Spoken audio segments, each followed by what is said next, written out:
Thank you, everyone. So my name is Damon. I am the Assistant Dean, Student Life and Equity with the Innis College Office of Student Life. I'm here today to host a panel called Hear from Your Peers. So this is going to be the final panel of the day, and we'll be running from 1 p.m. to 2 p.m. I have a group of very experienced upper year students with me today. I'll give them a chance to introduce themselves in just a second, but our panel today is about what it means to be an Innis College student and a University of Toronto student more generally. What is it like to go through your first year? What is it like to go through your upper years? And what does life look like at U of T? So while I was a student in the past, I now work for Innis College, and we think hearing from your fellow students is a good way to get insight into the community and what life will be like. So I'm going to invite the student panelists who are in the room to just hop on video. Perfect. I think we're perfect. That's everyone. Okay, so we'll start with some quick introductions.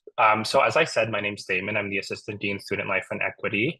I've been at Innis only for a few weeks. Prior to this, I've worked at other areas of the university. And my role at Innis College is to lead the Student Life team within the broader Office of Student Life. And we do programming and services that help students kind of transition into university, build leadership skills and experiences, and have fun while at university, and then help them prepare for life after university. So most of our work is non-academic, but sometimes we do some academic supports as well. So I'm just going to go in order and call on folks to introduce themselves. Akshay, if you want to start. Sure. I'm Akshay Joseph Akash. I'm a second year student in cell bio, cells and systems bio and immunology. And I'm also part of Innis residence. So I could also give you respond to questions about residence life as well.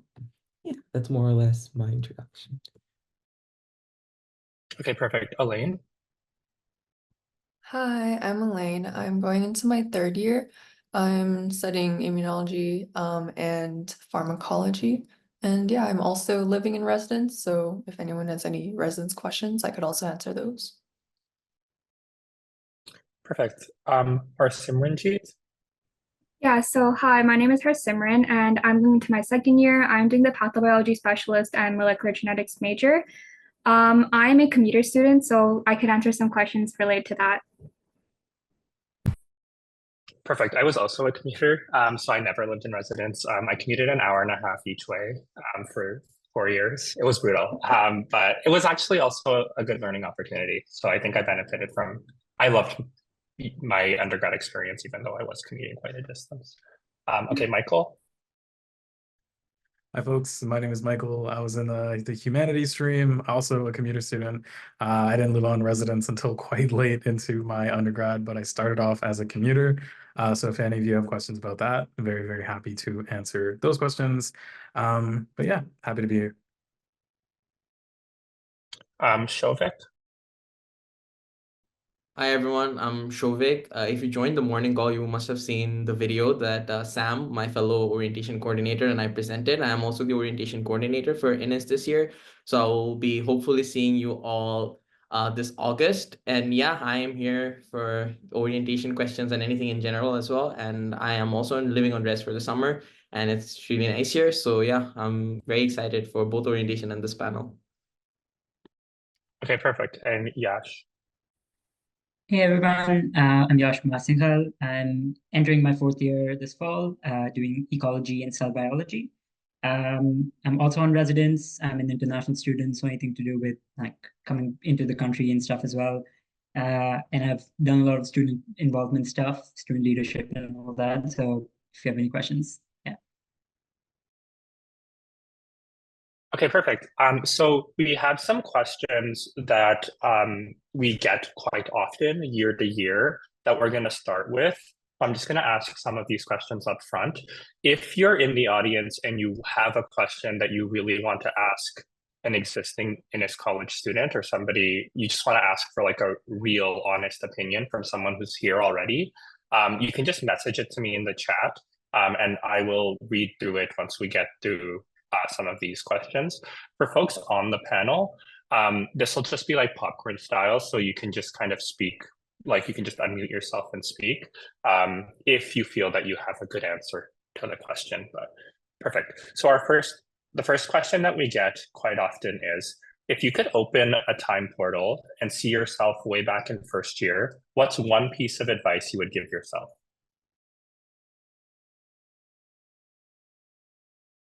I'll take that actually.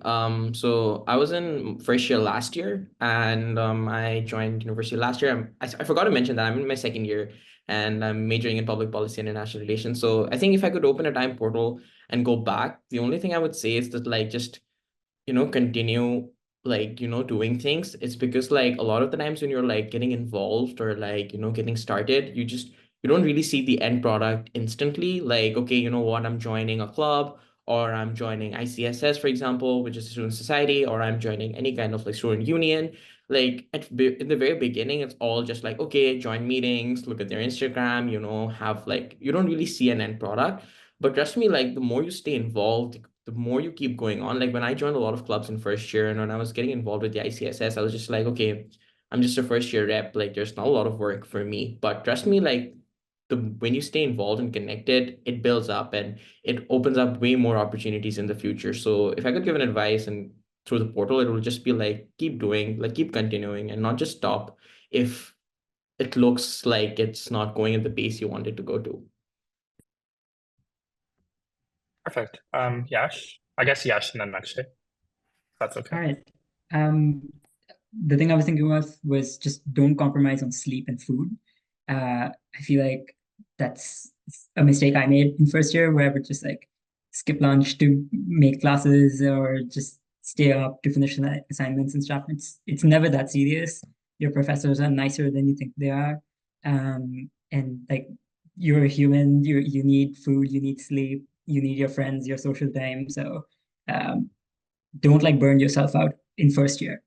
No, save that for like when you get it bored. Yeah, Akshay. Something very related to what Yash said. It's more so the importance of communication. Many times, even in friend groups or even with professors and TAs, sometimes you don't feel comfortable enough to share or communicate your needs. And you sort of at a point realize that at the end of the day, everyone's a person and they will understand you more than you think they would. And at the very least, communicate what you're feeling and where your needs are. And many a times, people are more understanding than you think. Your professors and TAs are people at the end of the day. Yeah, I think there's a lot of great points from everyone. I also think one of the things not that I am on the panel, but one of the things I think is helpful to touch on is sometimes being in your first year, you're going to feel like some of the opportunities are just a little bit outside of your comfort zone. So even if it's like orientation or some social setting, it's going to be just a little bit uncomfortable. And I think those opportunities are actually some of the most important. And just trying to push yourself to kind of get into that is often, at least for me when I was a student, were some of the best experiences.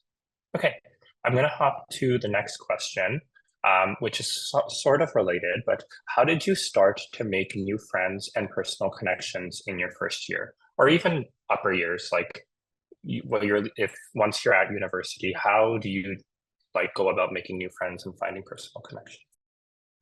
I can get this question started, but for me personally, I thought orientation was a really great opportunity to like get to meet new people for the first time, and also it was a very social setting, so it kind of fostered that type of connection. But other than that, I think like just even like the first week of classes, like just going to classes and like talking to the person that's beside you, like it can seem scary, but like you also have to remember that most of you are first years there, so like you're all like new to this environment, and you all want to meet new people. So, if you keep that in mind, it kind of makes it easier to talk to the person beside you and like, start making those connections. I would like to just kind of add on to that. I would also kind of just recommend talking to people in your classes and just kind of going off of going like to class and like talking to people in class. I would also say ask your classmates about For example, Discord servers that you can join for your different classes. It's so helpful just to have like a group of people that are in the same class, going through the same schooling that you're going through, the same troubles, and like there's a lot of different support. I know that sometimes U of T students do get a rep of like being very cutthroat or something, but I found that in my experience, that's not the case at all. Everyone is super, super helpful. And yeah, just sort of joining different like servers or group chats just to sort of meet new people and also just have the chance to sort of like study together and get these sort of opportunities just to meet up and to also study, but also form new connections. I think it's really helpful. I would also say that U of T has a lot of clubs, at least like hundreds of clubs, and so many student leadership opportunities and things. And most of my friends that I've stayed friends with for 4 years straight have been through some of these like involvements or campus involvements of some sort. Because you're going to find like-minded people with similar hobbies and similar interests in those clubs or in those student societies and things. So just get involved, and the friends will come to you. This again something very related to what's been said before. Orientation week is going to be very important. It's very critical in forming connections. Should go there. No, genuinely, orientation week is one of the most critical points where you actually find your initial network of people on campus. And something that does end up happening once classes start is people sometimes end up not finding time to put in any effort into start connections. I'd say as much as academics are important, try to make time for your social life because these connections will last you a lifetime sometimes. Yeah, I will say again, I want to speak, so I give a little bit of insight. Some of my best friends, I've been out of school for like a long time. I started my undergrad 10 years ago, almost more than 10 years ago. And some of my best friends today are folks that I met on the first day of orientation in my first year. Like a lot of my closest friends. I've lived with as roommates, a lot of people that I've lived with, like partners in the past, all folks I've met at orientation. So at least for me, orientation was like a very important experience. Shovik, did you have your hand up? No. No, I was just gonna say, like, I love everyone's talking about orientation, and that makes me really happy. And trust me, guys, like, orientation is actually, all my friends who have made were orientation, but orientation is not just okay, you have that, beginning to your school life and friends. A lot of people who orientation is also a place where you find a lot of people who are in similar courses, who want to get into similar programs, and that actually kind of gives you a path going into. I have met so many people at orientation who I ended up studying with them for the rest of the year, right? Because met them at orientation, we had our similar tutorial, for example, and our courses were similar, schedules were similar, and that actually gives you a platform to find people not just who have similar interests but also similar in the sense of your program intended and your courses. So it's actually the perfect balance between both having the social life beginning and also the academic life beginning. Okay, perfect. So we did actually get a question in the chat we got a few, but there's one that is almost identical to one of the questions I was going to ask, so I want to read it out. So this is from a commuter student, but we can get answers from both commuters and non-commuters. And the question is, how do you balance school, extracurriculars, and friends as a commuter student? But I think but also more broadly, how do you balance your extracurriculars with your clubs, your student groups, with your schools and social life and personal life? Yeah, okay. So I had a 1.5 hour commute one way, so it was pretty long and like 5 days of the week. But one thing that I found worked for me was I like completing like small tasks on the train ride. So as a first year student, a lot of your courses like they do have like readings or like pre-class quizzes. Like they're just kind of like short, like small things that you just have to complete. And I felt like completing them on the train ride, like it wasn't something that was too difficult, but it also like helped me spend that time there so I had more time when I got home. So I felt like that really helped me in organizing my time and having that extra time when I got home. But another thing that I guess I would say would be to like when you're organizing your courses, I think it's really important to like kind of consider what times of the day like you're most productive and like what what type of activities you like doing. So for me personally, I organized my courses that they were like all in the morning. And so that kind of, because I really like being productive in the evening and completing assignments the evening. So I liked having my evenings free and like, you know, just going home early, but that might not work for someone else. So I think it's like, you know, really important to just see like, you know, what type of, like what times of the day, like you like doing certain things and like organizing your time accordingly.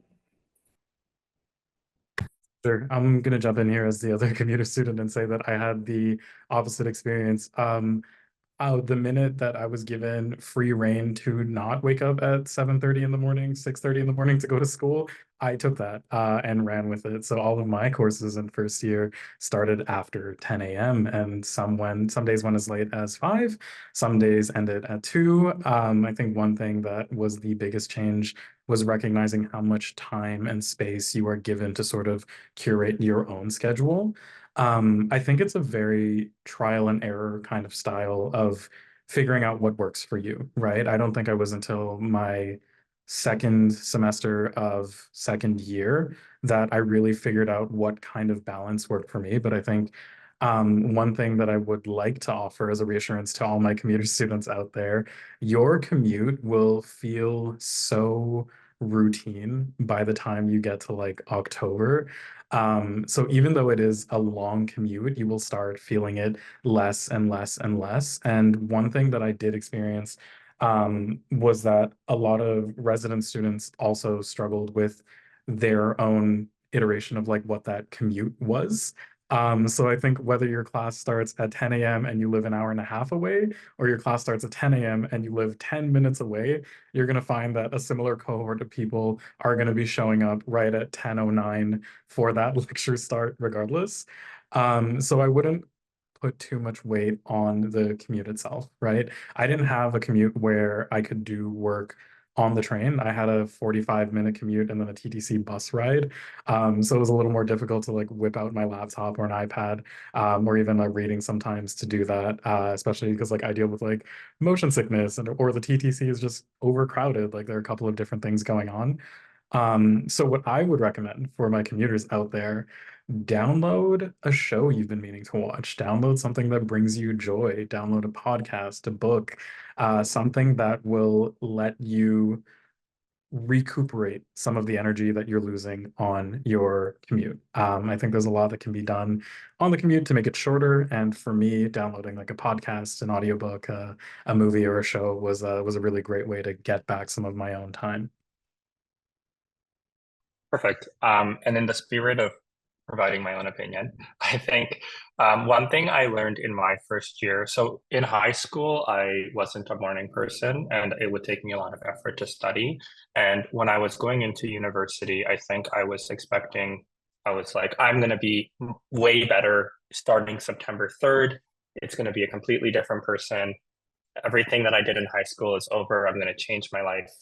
And I think what I learned was I should have been more realistic about what works for me. Like if you've developed study habits in high school that work for you, I would like, this is an academic advice, but trying to do a 180 in one day and changing everything about yourself and how you study and how you practice is probably not going to work best. I think there's lots of resources at U of T for learning how to study better and how to study more effectively. So if you're looking to change some of those habits, I think lean on those resources. But I think just trying to like snap your fingers and go from like sleeping at 3 a.m. to waking up at 8 a.m. or 7 a.m. every day is going to be very tough. And just it's not realistic. But power to you. Everyone is different. Okay, so we're getting a bunch of questions in the chat. Some of these are quick and commuter related, so I'm gonna read them out. The first one is, which is less crowded, GO trains or the TTC, if anyone takes both? The answer is typically the GO trains, I think, but if anyone has thoughts. So I take both the GO train and the TDC, and I think they're both pretty crowded, but it also depends on like what line you go on because certain lines are less crowded. But I will say like the TDC is pretty crowded during rush hour, like it almost always like there's a big crowd. With the GO train, it depends on the time, like around 5 p.m. it's definitely crowded. Union Station is so crowded, but I think like around that it's not as crowded. But the TDC like pretty much like during rush hour it's pretty crowded. Okay, perfect. So our next question, I think, is directed for international students. And it's, what do you do when you miss your home? Or where do you go? What do you do when you miss home? I can answer that actually. So I'm from Bangladesh originally, but I lived in India for like 6 years. So I'm here as an international student, and I think it applies to like most countries, if not all. A lot of the countries have their own student association. So there's an Indian student organization, there's a Bangladeshi student association that I'm also a part of.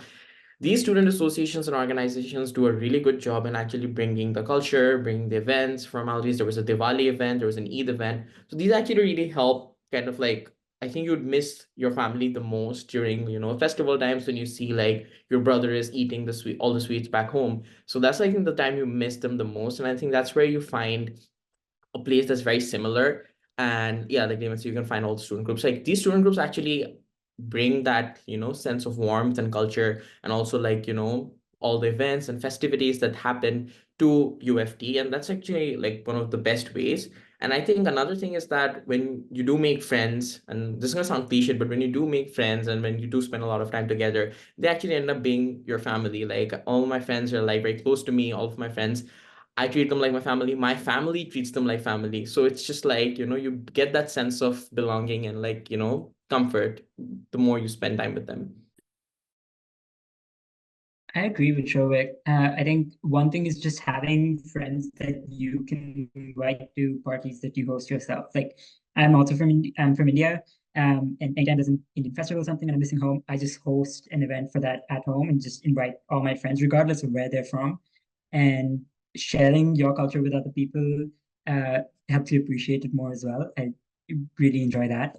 The other thing is Toronto is really, really multicultural in the sense that there's so many restaurants from all over the world, and they're good restaurants as well. Like the food slaps. So just explore the city and find a couple of spots that serve the food from your home place, wherever you're from.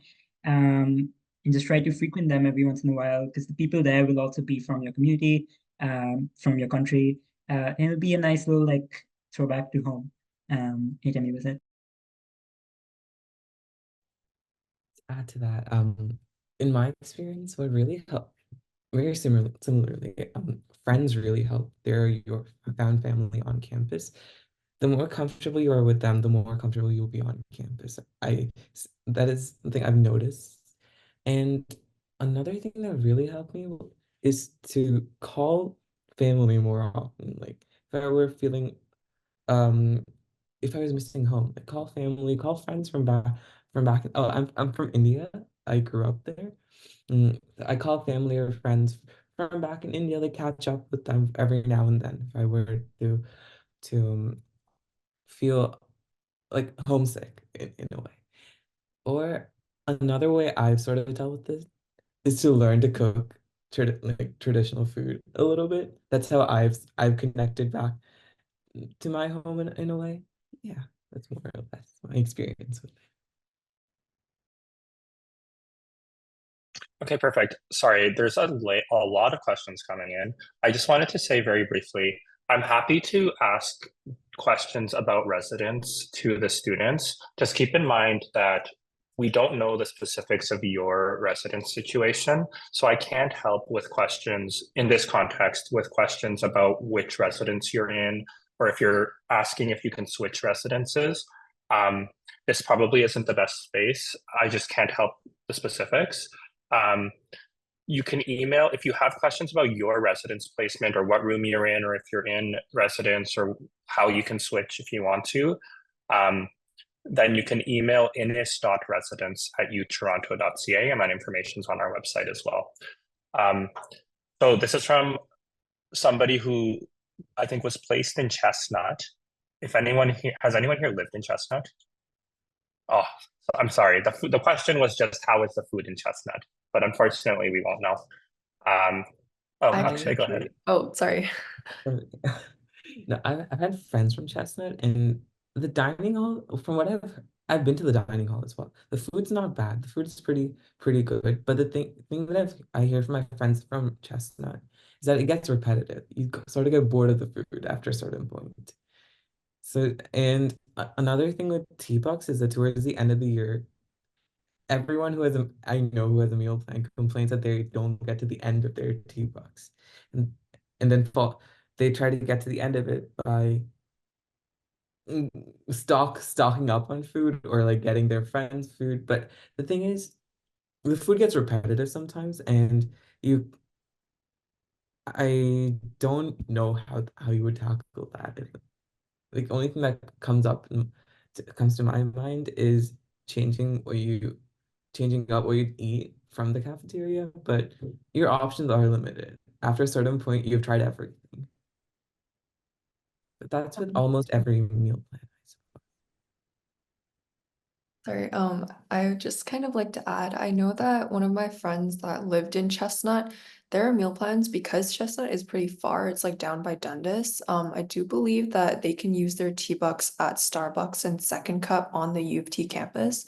I know that some other residences don't have this ability though, but I do believe like 2 years back when she was in Chestnut, she was able to use her T-Bucks for like Starbucks and Second Cup. I believe that's still the case. I'm not 100% sure, so folks will want to check with Chestnut, but I believe that's still the case because it's all through Central U of T Food Services. I think it also works at New College, but it depends on which meal plan you're on. But I think you're right, Elaine. Okay, sorry, there are a lot of messages. So somebody asked, do you know if there is a Moroccan student club? There is. I sent the link for the sop.utoronto.ca website.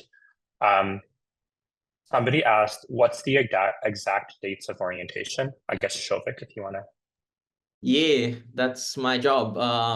Orientation is running from August 26th to August 30th. And I believe you have all received the registration form QR code that was shown in the morning. If you were unable to scan that or you weren't there in the meeting, the registration link is up on our Instagram. And that's me plugging in the Instagram. Follow us on Innis Orientation. So Innis Orientation has all the updates regarding orientation and everything that you need to know and what is happening when, and we'll also be releasing our schedule, team, etc. very soon. But to answer the question and stick to the point, it's from August 26th to August 30th. Perfect. So somebody messaged asking when is move-in day. So the official residence move-in day is Sunday, August 25th, the day before orientation begins. For more information about that process, you'd want to get in touch with the residence team. But August 25th is the move-in day. Okay, sorry. So there's a few sort of academic related questions, and I'm going to piece those all together. The first one, and I think this is actually a really common one that we get, but it's also very specific, is Reddit lying when they talk about how hard U of T is? I see Yash laughing as well. Yeah, Reddit is lying for the most part. I mean, a lot of people that go and rant on Reddit are those that maybe are not enjoying the courses they took up, or just aren't suited to the type of assessments in different courses. So during your first year, you're going to figure that out. You're going to figure out whether you're better at doing the essay sort of courses or better at doing like exam-based courses, project-based courses. You're going to start to understand what areas you enjoy. And if you take courses that are suited to your abilities and that you genuinely want to learn more about, you're going to do good in them. That's just how no course is like harder or easier than the other. At least that's what I felt in the past 4 years. Anyone else? Any thoughts on Yeah, whether Reddit's lying? yeah, like Yash made a very good point. Like, if you're doing really good in a course, ideally you would not go on Reddit and like put in a rant out, right? So people who just take that as a pinch of salt, that it's probably the person who probably did not do as well as they had expected to do. So, and they could be for any reason, right? But usually you wouldn't get like, if I do really good in a course, I would probably thank myself that I studied, right? I wouldn't go on Reddit and be like, hey, this course is easy because I did well. So I feel like take everywhere, or even from people you hear, like a lot of the times when I was in my first year, I used to ask people, oh, how is this course Eco 105, right? Which is a required course for my program. And they were like, oh, it's the worst course. It's so hard. But then when I did it, it was not that bad for me, right? Because they probably didn't enjoy it as much. So take all of these opinions, because at the end of the day, they're just opinions. No one has a rubric that they're following, okay? And then no one has like a criteria for how good or bad a course is. So if you do well, just always remember you're never going to go on Reddit and be like, hey, I did amazing. And that's why the course is the easiest. If you want to figure out what a course is like, or if you'll enjoy it, the best way to do that would be just to find the syllabus from past years. And you can do that by asking upper years or maybe even emailing the professor, and just being like, hey, can I have a look at the syllabus? I want to know more about what the course is, if I'll enjoy it. And that can be like a guarantee. Like you can make your own opinion about it before even taking the course.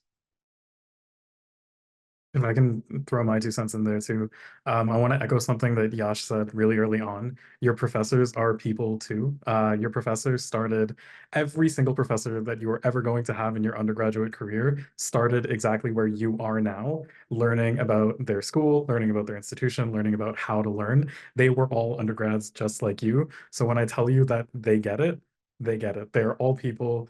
Nobody here wants to watch you fail. That brings nobody joy whatsoever. You have the registrar, you have your department, you have all of these different resources in place to help you succeed. And speaking as part of the Innis community, I think everyone here also wants to see you succeed.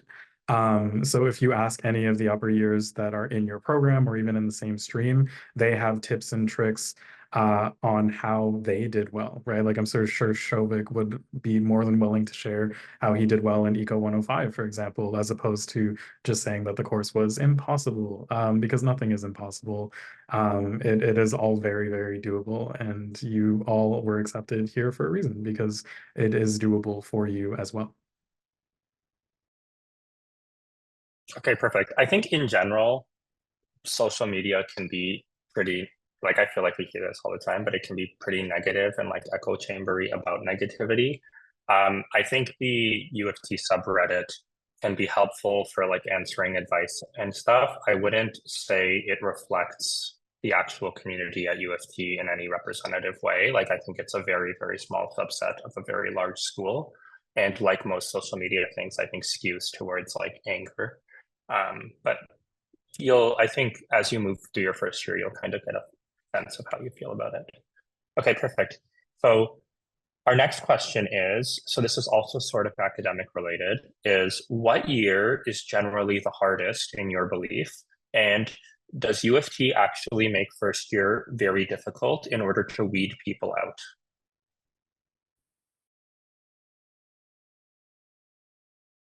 I can't speak to what year was the hardest because the pandemic hit right in the middle of my undergrad. So I feel like that's like a very skewed version of like why it was the hardest.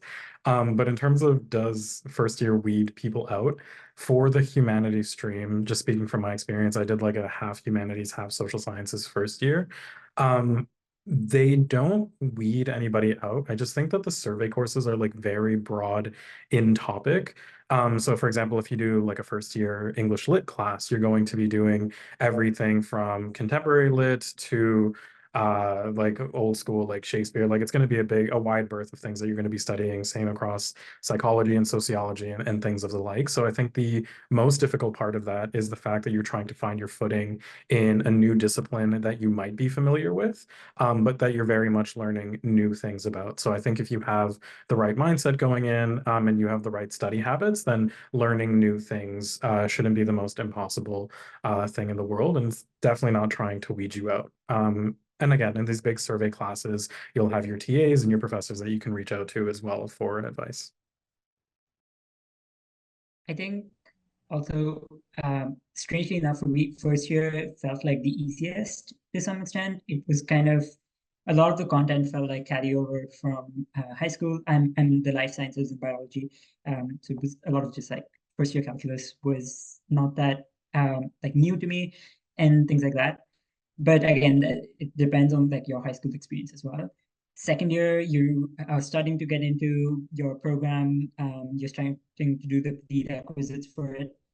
I think that can be slightly difficult because you have a combination of large classes, also prerequisites that everyone needs to take, and like you're trying to impress professors and stuff to get research positions or any sort of jobs and things like that as well.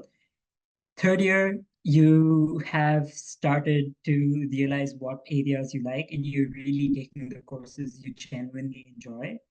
Plus, the class sizes come down from like 200s to like 20s, and it's just wonderful. So it really depends on what field you're in, what program you're in. But in my experience, second year was a little bit. So I just want to add a little bit. I can't speak to the question in terms of what year is the hardest because I'm going into my second year. But in terms of like if first year weeds you out, I really don't think it does. I feel like the reason why a lot of people do find some of the first year courses difficult is because they are like pretty broad. So they cover a lot of information and that can be sometimes difficult. But other than that, like they also tend to be like really large. Like I've had a class that was like 1,000 students, and I think in that type of environment, students feel that they don't have like the support that they need, right? And I think it's important to realize, like like they professors have office hours. You can go to your TAs, and there's like a lot of supports and academic supports that U of T does offer to try to help you and like really help you succeed in that course. Because again, like Michael said, like no one wants to see you fail. That's not what that doesn't bring people joy. I'll also add really quickly that look at the course code. So the 100 level courses are meant for first years. If you take a 400 level course in your first year, you're going to find it really hard. Even if like you can do it without prerequisites and things like that. So take 100 level course in your first year, 200 levels in your second year. Try to tailor your schedule so that you know you can do well, instead of just taking harder things. Just another thing, sort of going with what Yash said, some courses, like some subjects, don't have 100 level courses. So if you do find a course with 200 level, which is 200 level, but that's the only course that's offered, like at that point you should take the 200 level course if you want to do that subject. Just putting that out there, because there are some fields like that. Okay, perfect. Sorry, we have a lot of questions coming in, so I'm gonna keep this moving. Some very brief ones. Someone asked, when can we move into the dorms? So if you're living in Innis College, the move-in day is August 25th. If you're living in another building, you'll need to check with your local building residents about what the move-in date is. But if you're living in Innis College, the main move-in date is August 25th. Somebody asked, does the kitchen in the residence have a rice cooker? The answer is no. It doesn't come with a rice cooker right away. Like that's like any appliances like that you need to bring, and you should check with the residents that you're in about what appliances are and aren't allowed. Okay, so somebody asks, sorry, what are some of your favorite study spots on campus? And then somebody else asked, what do you do between class? Where do you go?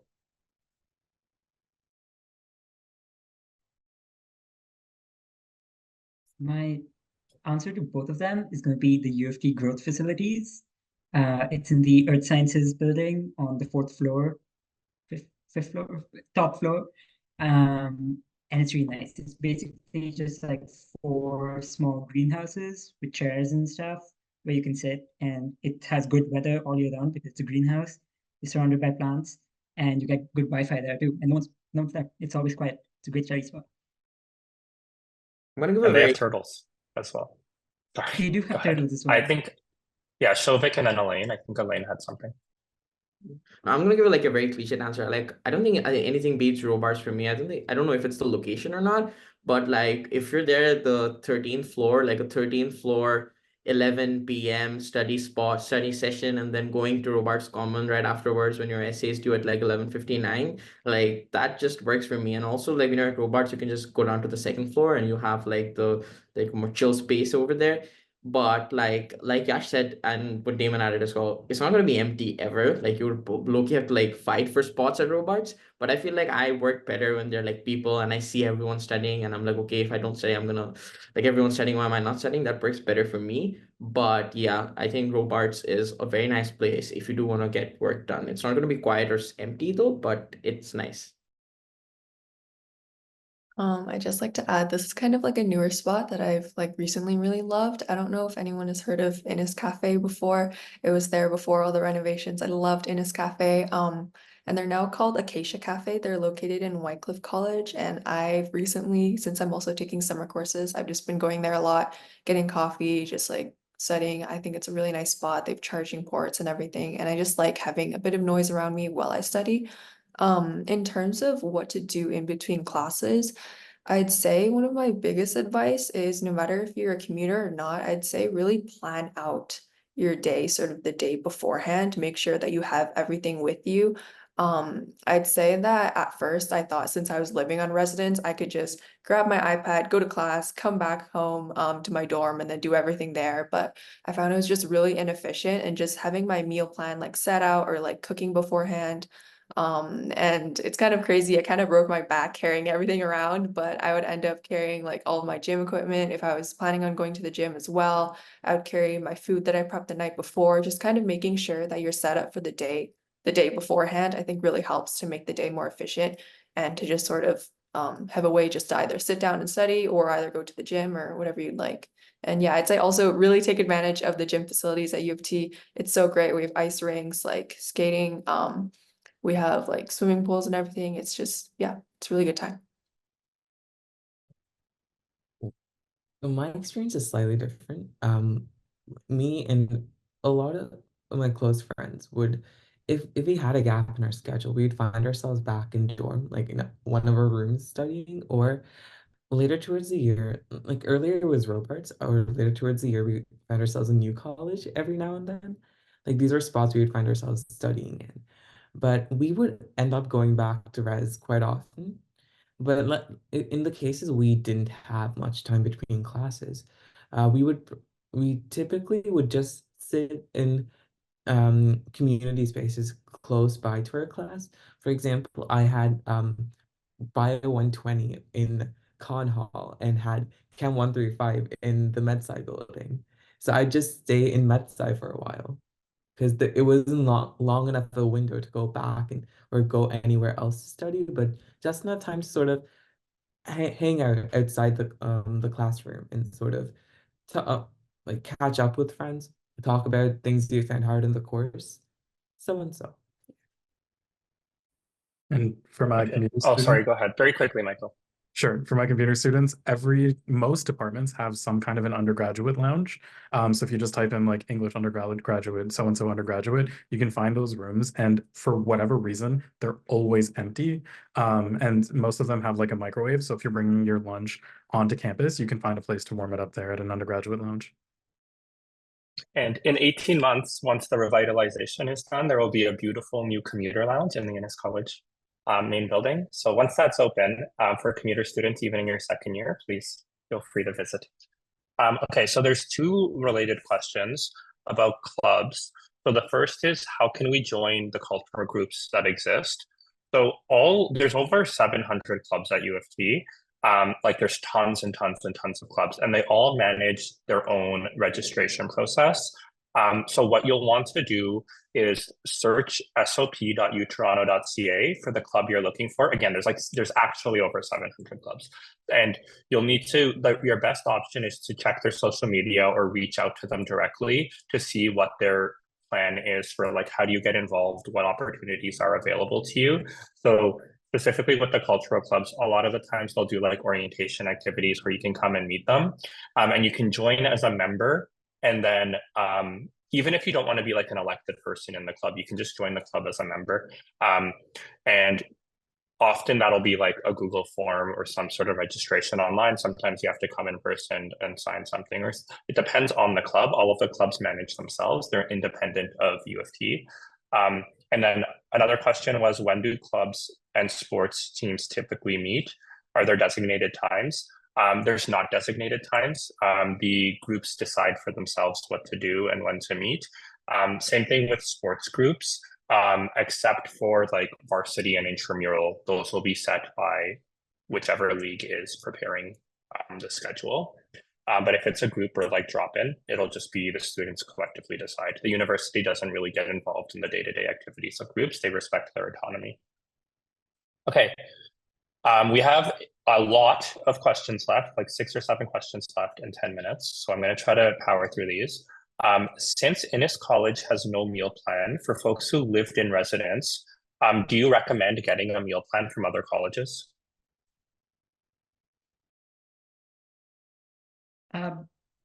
Akshay, go ahead. I was just about to say one of my really close friends had a meal plan from New College because she didn't want to cook every day. And it was worth it for her, but to her after the end of her meal plan, she suggested that if I were considering to get a meal plan next year, it'd be better to get T-Bucks over meal plans. That's all I have to add on that. Meal plans are worth it if you don't have time to cook. Also, even without a meal plan, you can still eat at the different like cafeteria, the meal plan places, the cafeterias or whatever of different colleges. Like I, staying at Innis residence, only cook breakfast and dinner for myself. I would eat lunch at a new college, at Trinity College, at UC, every day, and I mean, it costs almost the same as well. So I would say it's not worth it getting the full. Okay, perfect. And then one question we have is, this is specifically for the student that's in the pathobiology program, and I forget who that was, I'm really sorry. How competitive was is the program, and what steps did you take in your first year to get into the program?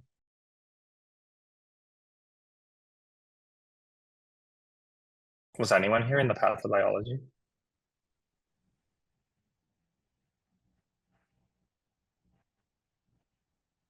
I think her video is Was it? Can you hear me? Oh, I'm really okay. sorry. I think my Yeah, internet is like you're back. bad right now.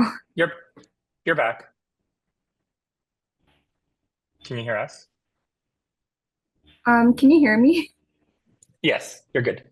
I'm so sorry. I think my internet cut off, like you were like really shaky. But yeah, I'm in the pathobiology specialist, and I know it's known to be like pretty competitive to get in. And like, but I will say like you don't need a 4.0 to get in. Like I think when I went to like the orientation, I think they said like they accepted people like with the 3.7 or above. So like you don't need to be like perfect to get in. I think it's a really interesting program, and I think like if you like like the courses in first year, I think you'll find it interesting. But I don't think it's like so competitive like that you don't have a chance. And like a lot of people do also just apply to the pathobiology specialist just to see like, oh, like can I get in or not, and then like they'll drop it. So oftentimes like you can get in on the second round of admission. So also just keep that in mind too. Just something to add to that. Your individual course grades do matter when it comes to the pathobiology specialist.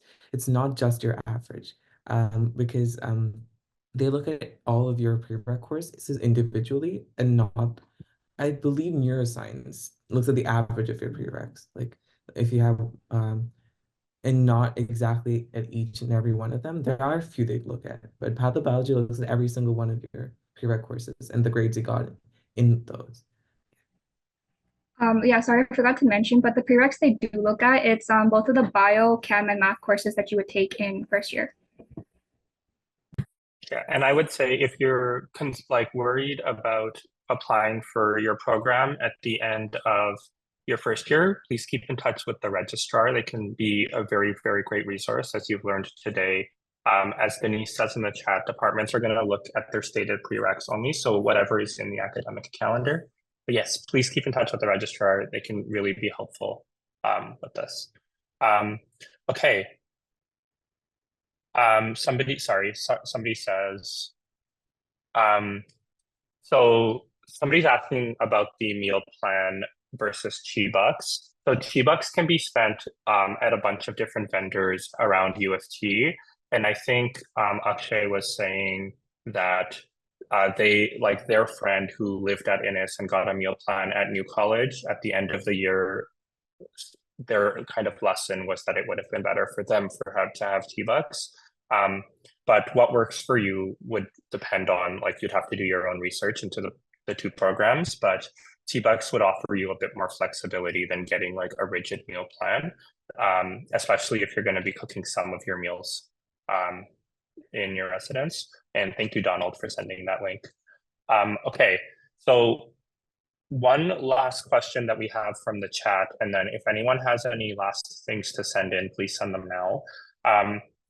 And it's, do you have any tips for setting up your first year timetable? What should I avoid? What should I do during breaks? And I think we talked about the breaks, but any tips for setting up your first year timetable?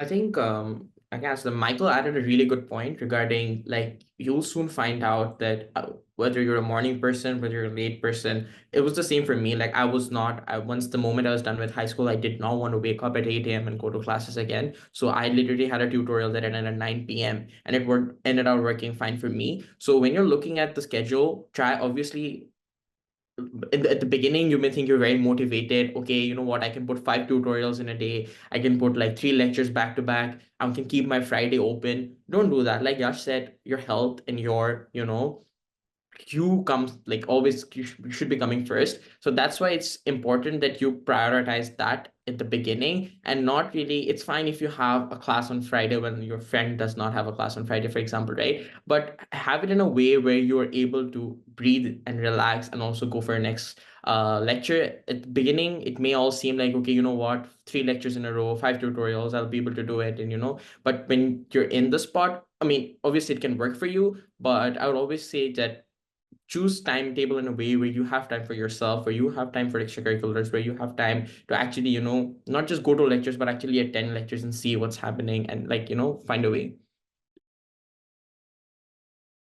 I would also say that things like back-to-back classes do work and do help in some cases, but try to see where they're placed on campus, because you don't want to be sprinting like halfway across campus with 10 minutes to spare. Also, the learning strategist at Innis is really, really helpful with this. Like they can walk you through like figuring out your academic style. They can walk you through figuring out what types of timetables work for you. Like I realized I'm not a morning person at all, so I don't schedule classes before like 10, 11 a.m. if I have the chance. Another thing to think about is during the winter, the sun's going to set earlier and you don't really want to work. Like at least I don't feel like working after it's dark. So try to schedule classes according to that as well. Your first year timetable is going to be kind of messy, but the first pancake always is. You're going to figure it out. Okay, perfect. So there is one last question that we got. So it's a very specific question, but I'm going to turn it into a bit of a broader question as well. So it's for the international students. And the question is, I'm just going to read it, is, as an international student, do you recommend that I have an English name?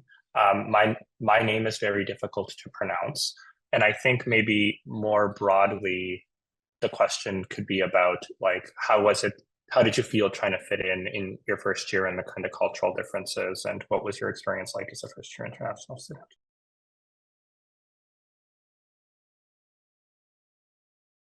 I think this is very much a personal comfort thing.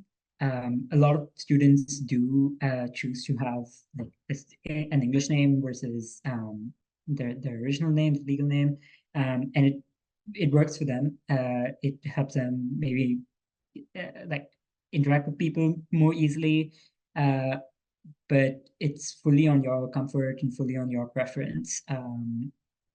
In terms of like how to uh, get over like a bit of that culture shock and integrate yourself at U of T, it's just getting involved helped me. Finding my own personality, finding my own interests while at university helped me incorporate myself into the community and meet people, network, interact with people from different countries and different cultures. So also food, everyone loves food.